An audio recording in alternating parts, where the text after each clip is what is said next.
आज आपण पाहतोय की कोल्हापूरमध्ये आहे, कोल्हापुरातील ऐतिहासिक बिंदू चौक या परिसरामध्ये पुरोगामी कार्यकर्त्यांच्या वतीने आहे जे सरकारचा निषेध करण्यात आलाय। कारण गेल्या काही दिवसांपासून आपण राज्यामध्ये पाहतोय ज्या घडामोडी घडतायत की आमदार संजय गायकवाड यांनी कोल्हापुरातील प्रकाशक प्रशांत आंबी यांना आहे जी जीवे मारण्याची धमकी दिली आणि त्याचबरोबर छत्रपती शिवाजी महाराज, दिवंगत नेते कॉम्रेड गोविंद पानसरे यांच्याविषयी अवमानकारक वक्तव्य आहे जी आमदारांनी केली आणि यानंतर त्यांच्या राजीनाम्याची मागणी आहे जे पुरोगामी कार्यकर्त्यांकडून होते। त्याचबरोबर त्यांच्यावरती दखलपात्र गुन्हा दाखल व्हावा अशी देखील हे मागणी करतात। मात्र अजूनही कोल्हापूरमध्ये दखलपात्र गुन्हा दाखल झालेला नाहीये, त्यामुळेच पुरोगामी कार्यकर्त्यांकडून आहे जे आज कोल्हापूरमध्ये निषेध आंदोलन करण्यात आलं आणि त्याच पार्श्वभूमीवरती बिंदू चौकमध्ये आपण पाहतोय की आपल्याला खूप मोठ्या प्रमाणावरती पोलीस बंदोबस्त आहे जे या ठिकाणी दिसून येतोय।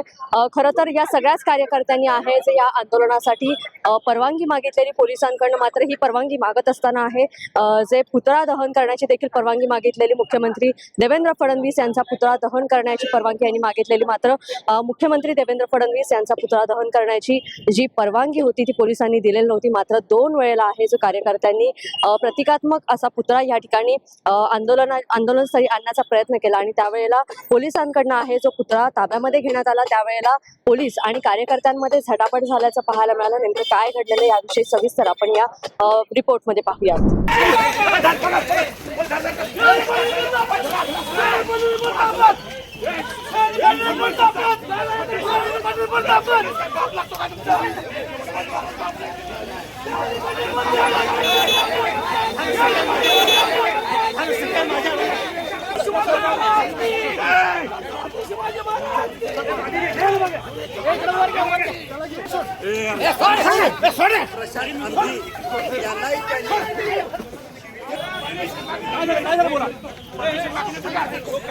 हे पहा, आपण सर्व गेले 4 दिवस महाराष्ट्रामध्ये काय चाललंय हे पाहतात, महाराष्ट्र जनता पाहते। एका 30 वर्षाच्या निष्पाप युवकावरती त्याला धमक्या देणारे संजय गायकवाड, छत्रपती शिवाजी महाराजांचा अपमान करणारे संजय गायकवाड, गोविंद पानसरे यांचा अपमान करणारे आणि शिवाजी कोण होता या चांगल्या पुस्तकाची बदनामी करणारे संजय गायकवाड यांच्यावरती गेले 4 दिवस झालं पोलीस जे आहेत हे देवेंद्र फडणवीस आणि एकनाथ शिंदेच्या दबावापोटी कॉग्निझेबल गुन्हा दाखल करत नाहीत। म्हणून आम्ही परवा दिवशी एसपीने निवेदन दिलं, त्यांना 24 तासाची मुदत दिली की तुम्ही कॉग्निझेबल ऑफेन्स करा। जर फेसबुकवरती छोटीशी पोस्ट टाकून मोदींच्या बद्दल टाकली, फडणवीस बद्दल टाकली तर लहान मुलींना देखील इथं अटक होते, कार्यकर्त्यांना अटक होते। तर अशा वेळी 6 मिनिटं तब्बल 38 शिव्या देणारा हा संजय गायकवाड कोण लागून गेला आहे हे सरळ सरळ दिसतंय की तू मारल्यासारखं कर आणि मी रडल्यासारखं करतो। एकानं म्हणायचं चुकीचं आहे फडणवीसने आणि एकनाथ शिंदेनी, आणि संजय गायकवाड त्याच्या कार्यकर्त्यांनी चालू ठेवायचा दुग्धाभिषेक करायचा। अरे दुग्धाभिषेक छत्रपती शिवाजी महाराजांचा करतात। संजय गायकवाड हा नालायक, हा गुंड, ओळून टाकलेला अशा पद्धतीचा हा किडा, याला तुम्ही दुग्धाभिषेक घालतायत आणि याच्याबद्दल कुणाच्या वतीने करतात ते शिवसेनेच्या वतीने करतात आणि याला आम्ही विरोध करण्यासाठी आणि गुन्हा दाखल करण्यासाठी आज देवेंद्र फडणवीस हे पोलिसांच्या दबाव आणतात म्हणून त्यांचा आम्ही आज या ठिकाणी पुतळा दहन करायचं हे लोकशाही मार्गाने दिला अधिकार आहे हे आम्ही आज बजावत होतो। पण काल रात्रीपासून, काल दुपारपासून पोलिसांचे दबाव सुरू आहेत। पोलीस आम्हाला सांगतात आमच्या नोकऱ्यांचा प्रश्न आहे।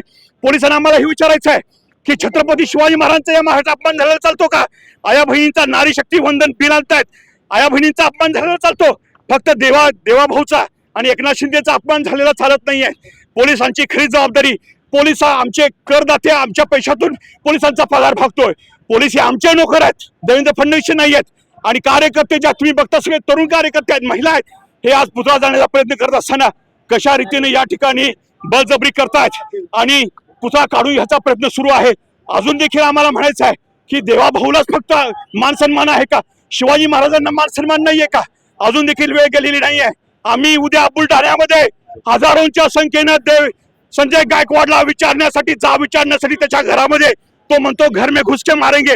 खऱ्या अर्थाने आम्ही शिकवणार आहे घर में घुस के कसे मारतात. हे पुस्तक घेऊन शिवाजी कोणाला जाणार आहे आणि त्याला जाब विचारणार आहे. देवेंद्र फडणवीस रोक सको तो रोक लो. देवेंद्र फडणवीसला आव्हान देतो आम्ही की तुम्ही आम्हाला अडवून दाखवाच. यावेळी गोविंद पानसरे आणि शिवाजी महाराज फुले शाह आंबेडकरांच्या सच्च्या कार्यकर्त्याशी तुम्ही पंगा घेतलेला आहे. अरे सरकार हमसे डरती है, पुलिस को आगे करती है. अरे सरकार हमसे डरती है, पुलिस को आगे करती है. संघर्ष हमारा नारा है, भावी इतिहास हमारा है. आता थोड्यापूर्वी तुम्ही सगळ्यांनी तुमच्या डोळ्यांनी पाहिलं. आज आम्ही गृहमंत्र्यांचा पुतळा जाळणार होतो पण त्या पुतळ्याची पोलिसांना एवढी काळजी आहे की जो पुतळा ज्या जिवंत माणसाने आणला त्यांचा जीव जरी गेला तरी चालतंय अशा पद्धतीनं पोलीस ढकलत होते. तुम्हाला मागं जो बुरुज दिसतोय तिथं पण काही लोकांना ते ढकलत होते. कुणाचं डोकं जर त्या बुरुजावर आदळलं असतं आणि ते डोकं फोडून कुणाचा जीव गेला असता तर कोण जबाबदार. म्हणजे शिवाजी महाराजांपेक्षा पानसरेंपेक्षा ह्या महाराष्ट्रातल्या महिलांपेक्षा देवाभाऊंचा फक्त पुतळा यांना महत्वाचा आहे. म्हणजे त्या पुतळ्याची सुरक्षितता यांना जास्त महत्वाची आहे. यांना आमच्यासारखी जिवंत माणसं महत्वाची नाहीत, शिवाजी महाराज महत्वाची नाहीत. आणि या गोष्टीचा मी आज निषेध करतो, या पोलिसांचा निषेध करतो. एवढंच तुम्हाला जर ते तुमची ताकद तुमचं धैर्य दाखवायचं असेल तर त्या आमदार संजय गायकवाडला अटक करा, त्याच्यावर दखलपात्र स्वरूपाचे गुन्हे दाखल करा आणि त्याला इथं कोल्हापुरात ओढून आणा. काय तुमचा जोर आमच्यासारख्या गोरगरीब चळवळीतल्या कार्यकर्त्यांवर दाखवू नका, नाहीतर एक दिवस जनतेचा उद्रेक झाल्याशिवाय राहणार नाही. सरकार हमसे डरती है, पुलिस को आगे करती है. सरकार हमसे डरती है, पुलिस को आगे करती है. इथे एकत्र जमलेलो होतो पण आंदोलनकर्त्यांच्या 4 पट पोलीस यंत्रणा पोलिसांची माणसं इथं जमा झालेली दिसत आहेत.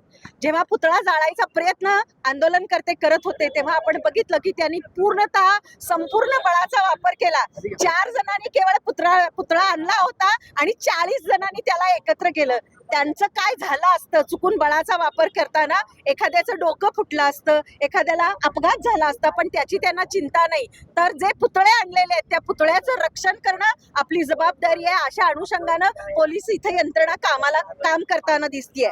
22 तारखेपासून सातत्यानं आम्ही असं म्हणतोय की तुमच्याजवळ जे बळ आहे, तुमचं जे ब्रीदवाक्य आहे त्या ब्रीदवाक्यानुसार तुम्हाला जर काम करायचं असेल तर आमदार संजय गायकवाडांना अटक करा, त्यांच्यावरती गुन्हे दाखल करा. पण ते करताना मात्र दिसत नाहीयेत. आंदोलनकर्त्यांवर मात्र बळाचा वापर करताना दिसत आहेत. कॉम्रेड गोविंद पानसरेंच्या खुनाच्या संदर्भात त्यांनी केलेलं जे वक्तव्य आहे त्याच्यातून किमान अशी शंका येते की त्यांच्या खुनामध्ये यांचा हात असावा का, या अनुषंगानं तपास करण्याची गरज आहे. पण तोही तपास यंत्रणा करत नाही. आपल्या यंत्रणेचा सगळा वापर केवळ आंदोलनकर्त्यांना दबाव टाकण्यासाठी, त्यांचं आंदोलन चिरडून टाकण्यासाठी जे म्हणून करता येणं शक्य आहे ते पोलीस यंत्रणा करताना दिसते. म्हणून कोल्हापुरातल्या सर्व पोलीस यंत्रणेचा मी निषेध करते. आणि हे शासन शिवाजी महाराजांचा अपमान सहन करते, नारी शक्ती वंदनाची बात करते, पण नारींचा जो अपमान झालेला आहे, प्रत्येक स्त्रीचा जो अपमान झालाय तो अपमान हे सरकार सहन करते. पण अपमान करणारा जो आमदार संजय गायकवाड आहे तो केवळ सत्ताधारी आमदार आहे म्हणून त्याच्यावरती कोणतीही कारवाई करत नाही. म्हणून या सरकारचा जाहीर निषेध. कोल्हापुरातील बिंदू चौक या ठिकाणी पुरोगामी कार्यकर्त्यांनी आज आमदार संजय गायकवाड यांचा निषेध नोंदवण्यासाठी आंदोलन केलेलं. यावेळेला मुख्यमंत्री देवेंद्र फडणवीस यांचा प्रतिकात्मक पुतळा 2 वेळा आणण्यात आला. मात्र दोन्ही वेळेला आहे जे पोलीस आणि कार्यकर्त्यांमध्ये झटापट झाली आणि पुतळा काढून घेण्यात आला. पोलिसांच्या ताब्यात हा पुतळा गेला आणि त्याबरोबर जे कार्यकर्ते आहेत त्या कार्यकर्त्यांचा संतापणावर झाल्याचं पाहायला मिळालं. आणि त्याचबरोबर या सरकारचा निषेध करत त्यांनी या संपूर्ण आहे जे पोलिसांनी जी कारवाई केली त्या कारवाईवरती आहे जे प्रश्नचिन्ह उभे करत आहे आपला निषेध नोंदवलेला आहे. याबरोबर मी इथे सांगते लोकमतसाठी कोल्हापूर सुरुवात. धन्यवाद.